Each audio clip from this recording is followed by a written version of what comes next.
El territorio de Bolivia, al igual que muchos otros lugares de Latinoamérica, se halla inundado por leyendas y mitos fantásticos que a más de uno le han puesto la piel de gallina. Hoy recopilaré de forma breve algunas de esas leyendas, que resultan aterradoras y un tanto curiosas. Si eres amante del terror, puedes visitar estos lugares y comprobar por ti mismo si lo que se cuenta sobre ellos es verdad o no, ya que algunos son lugares turísticos muy populares. Así que si visitas ese país, tienes la invitación de recorrer dichos lugares. Algunas son más aterradoras que otras, pero todas forman parte de la cultura de Bolivia. Empecemos con la leyenda de El Puente del Demonio. En el pueblo de Potosí, Bolivia, esta leyenda de terror que ha sido pasada de padres a hijos a lo largo de generaciones advierte sobre la presencia de un misterioso puente, el cual nunca consiguió terminarse y jamás lo hará debido a que está maldito por las mismas fuerzas infernales. Todo comenzó cuando un muchacho campesino se enamoró de la hija del alcalde, una hermosa joven de raíces indígenas a la que sin embargo no podía aspirar por ser él tan pobre.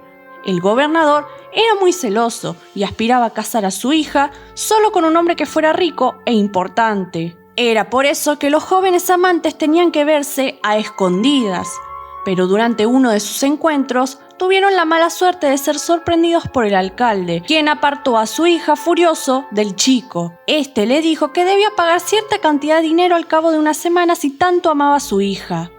Desesperado, el muchacho se puso a trabajar y de alguna manera logró reunir la cantidad que le pedía el alcalde, antes de entregar la mano de su hija a otra persona. Para esto, tuvo que ir a la capital y laborar como un esclavo en las labores más humillantes. Ya con el dinero en sus manos, el joven abordó un camión para volver a su pueblo. Era el último día del trato y llovía a cántaros. El autobús llegó hasta un barranco y se quedó inmóvil. A causa de la lluvia, era imposible rodear el cerro para llegar al otro lado. Lleno de angustia, el campesino invocó al diablo y le prometió que le entregaría su alma si lo ayudaba a cruzar. Al escucharlo, el demonio se puso a picar piedras y a construir un puente, advirtiéndole que al terminarlo, su alma le pertenecería para siempre. En el último instante, el muchacho se arrepintió y pidió ayuda a Dios para que lo salvara. Justo cuando el demonio estaba a punto de poner la última piedra del puente, unos ángeles bajaron e impidieron que ésta fuera colocada. Para cuando amaneció, el alma del campesino se había salvado y éste pudo cruzar a salvo para reunirse con su amada. No obstante, el puente quedó incompleto para siempre. Cada vez que alguien trataba de poner la última piedra, ésta amanecía fuera de lugar de manera inexplicable. Hoy en día, los lugareños aseguran que por las madrugadas se aparece un hombre siniestro, se queda de pie mirando el sitio donde debería ir la piedra que falta. Probablemente sea el diablo, quien sigue guardando rencor por el alma que perdió y espera a que el próximo incauto caiga en su trampa, al acecho de nuevas víctimas a las cuales aterrorizar. La leyenda que voy a contar a continuación ocurre en la preciosa ciudad del Potosí, dentro de una de sus construcciones históricas más importantes, la Casa de la Moneda. Erigido durante la época colonial, dicho lugar se ha visto rodeado en más de una ocasión por las leyendas urbanas y las supersticiones de la gente. La más popular afirma que sus sótanos se encuentran malditos, motivo por el que hasta hoy en día, es imposible bajar en las visitas guiadas.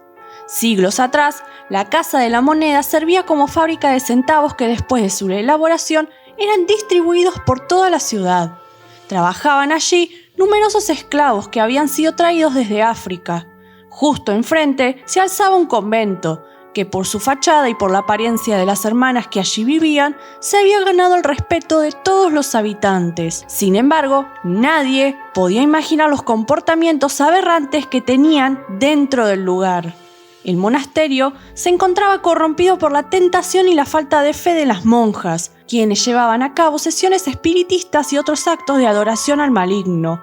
Además, acostumbraban tener relaciones sexuales sin control con los curas que las visitaban, participando en orgías incluso cuando se sabían embarazadas. Habría sido un escándalo admitir el nacimiento de tantos niños concebidos en tan oscuras circunstancias, por lo que pronto aquellas mujeres tomaron una costumbre espantosa. Todos los bebés que nacían en el convento eran deformes y horribles, debido a las ceremonias negras que sus madres celebraban. Sin el menor remordimiento, los pequeños eran asesinados y sus cuerpos eran abandonados en los sótanos de la Casa de la Moneda, los cuales abarcaban un área de 2 kilómetros bajo el suelo. Pronto, los esclavos comenzaron a asustarse al escuchar sonidos extraños que provenían del lugar, especialmente por la noche. Algunos de ellos, jurando haber bajado para investigar, quedaron aterrorizados al encontrarse con duendes y otras extrañas criaturas que usaban a los niños muertos para llevar a cabo macabros experimentos. Otros, aunque nunca se atrevieron a poner un pie en el sótano, revelaron haber oído risas infantiles y llantos de bebé que les infundían el más perverso pavor. Con el paso del tiempo, las monjas del convento fueron descubiertas y, como era de esperarse, el lugar quedó abandonado. Los años siguieron transcurriendo y la Casa de la Moneda sufrió múltiples reformas. Actualmente sigue siendo una construcción hermosa y muy visitada por los turistas. La próxima leyenda se titula La novia sin cabeza. El barrio de San Benito en Potosí, Bolivia, es una de las comunidades mineras más reconocidas en este famoso poblado. Hace muchos años ocurrió aquí un hecho tan macabro y sangriento que al día de hoy sigue grabado con fuerza en la mente de los lugareños. Cuentan que tiempo atrás vivía en el barrio una jovencita muy hermosa, pero muy pobre, llamada María. Ella se había enamorado de Rufino, un joven que no tenía nada que ofrecerle, excepto su amor desinteresado. A pesar de que lo amaba, a la muchacha le aterraba vivir en la pobreza, por lo cual no se decidía a poner fecha para la boda. Al ver la aflicción de su amada, Rufino decidió viajar a la Argentina para buscar fortuna y ofrecerle las comodidades que ella anhelaba. María le aseguró, a su vez, que le iba a estar aguardando. Sin embargo, pasaron los meses, luego más de un año, y ya no recibía noticias de su prometido. Para entonces, la chica había logrado llamar la atención de un hombre muy rico, pero poco atractivo y mucho más viejo que ella. El inesperado pretendiente la perseguía todos los días para convencerla de ser su esposa. Y aunque a María le despertaba repugnancia el solo hecho de pensar en besarlo, finalmente accedió, cegada por la desesperación de no saber nada de Rufino y el odio a la pobreza. El día de la boda, María se encontraba preparándose para irse a la iglesia. Ya tenía puesto su vestido blanco de novia, así como las flores que llevaría ante el altar. Pero seguía pensando en Rufino y en lo que habría podido ser si tan solo hubiera regresado. De pronto, escuchó que alguien entraba en la habitación. Se dio la vuelta y se quedó inmóvil al ver a Rufino, mirándola fijamente con un hacha en las manos. El joven levantó su hacha sin decir una palabra y la decapitó limpiamente, haciendo que su traje nupcial se manchara de sangre. Luego huyó y nunca más lo volvieron a ver en Potosí. Años después, el lugar del siniestro fue demolido y sobre él se construyó un colegio. Una noche, la portera encargada de vigilar el lugar se quejó aterrorizada, afirmando haber visto a una mujer vestida de novia sin cabeza, deambulando por los pasillos del edificio. Tuvieron que darle la razón cuando algunos profesores y alumnos confesaron ser testigos de la misma macabra aparición en ocasiones. Dicen que es el alma de María, que sigue penando por haber traicionado a su único amor. A veces se la oye llorar cuando se pone el sol. Otras parece estar desesperada por encontrar su cabeza. El féretro es una de las leyendas de terror más estremecedoras de Bolivia.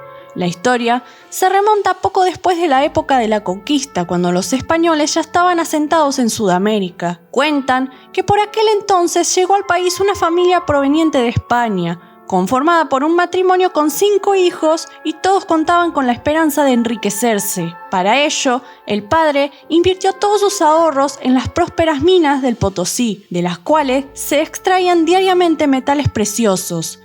Al principio, las cosas fueron bien para la familia. La industria minera estaba dando sus frutos y ya ellos habían hecho de construir una casa preciosa. Contaban con un buen número de sirvientes para atenderlos y se podían permitir todos los lujos que existían en la época, hasta que un día la desgracia tocó a su puerta.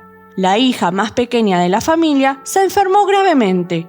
Había contraído sarampión, una enfermedad que hoy en día ha sido prácticamente erradicada, pero que en ese entonces era casi una sentencia a muerte.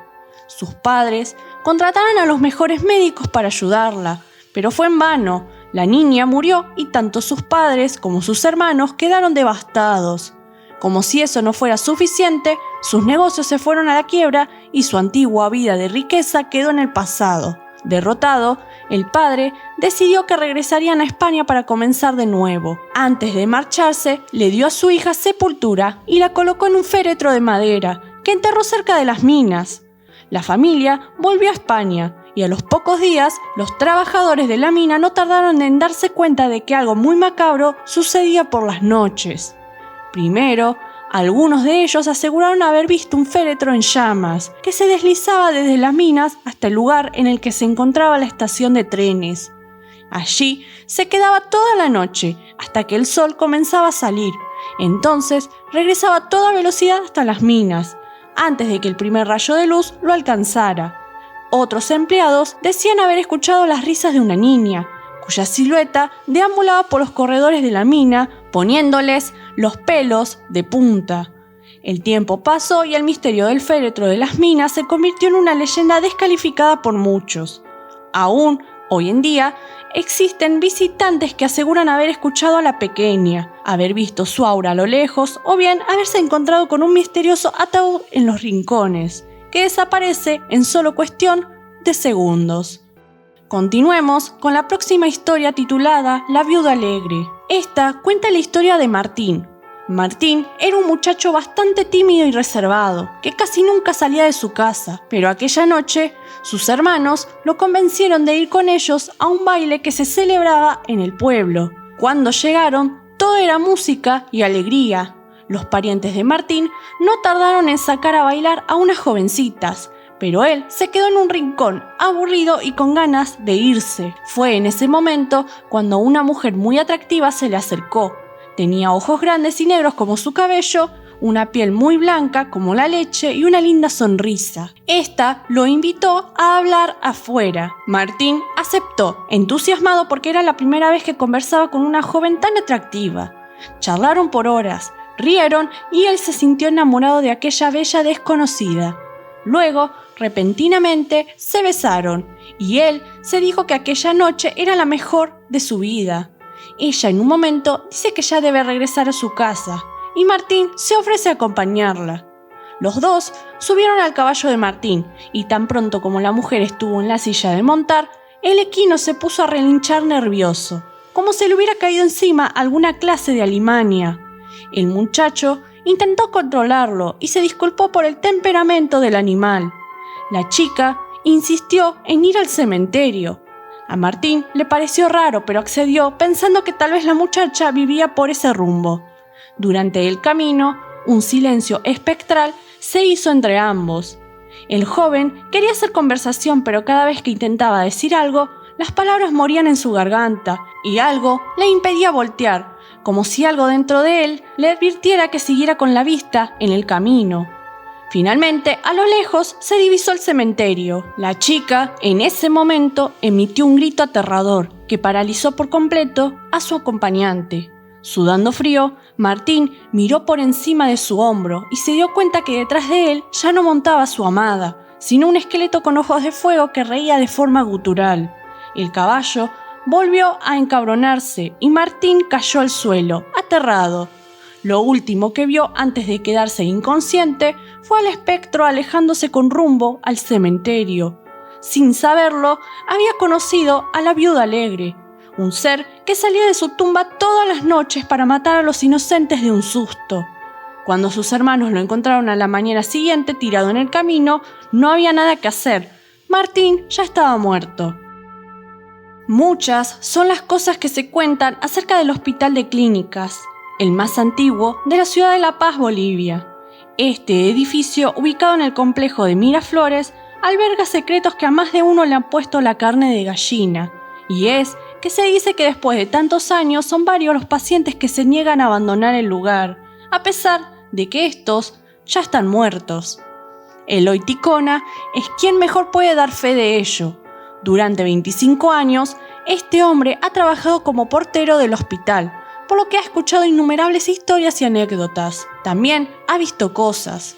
Cierta noche, Eloy se encontraba recorriendo como de costumbre los pasillos del hospital, cuando vio pasar a pocos metros, justo por el jardín, la figura de una mujer alta y delgada, vestida completamente de negro. Lo primero que pensó fue que se trataba de una de las enfermeras de la planta, a las cuales ya conocía muy bien.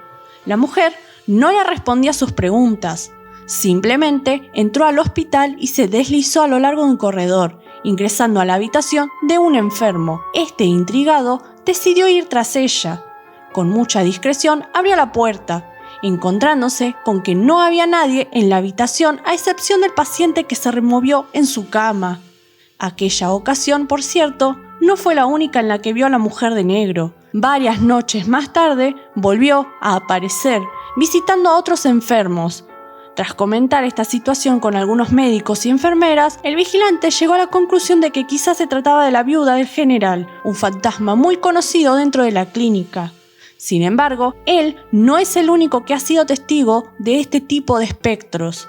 Teresa Aguilar, doctora encargada del área de neonatología, afirmó haber visto a una enfermera de capa azul que se movía por el área de pediatría y a la cual no pudo reconocer, sobre todo porque su uniforme era de otra época. Ella recordó entonces la leyenda de la enfermera fantasma, una muchacha que en vida se había destacado por el cariño y dedicación con los que cuidaba a los niños enfermos. Apenas unos cuantos segundos de haber presenciado la aparición, Teresa escuchó las risas de varios pequeños en el pasillo superior, una zona que, ella sabía, se encontraba vacía. Sea cierto o no, la verdad es que caer internado en ese hospital resultaría un poco aterrador. Si les gustó el video, denle like y compártanlo con sus amigos. Eso me ayudaría mucho a crecer. No olvides seguirme en Facebook y nos vemos en el próximo video.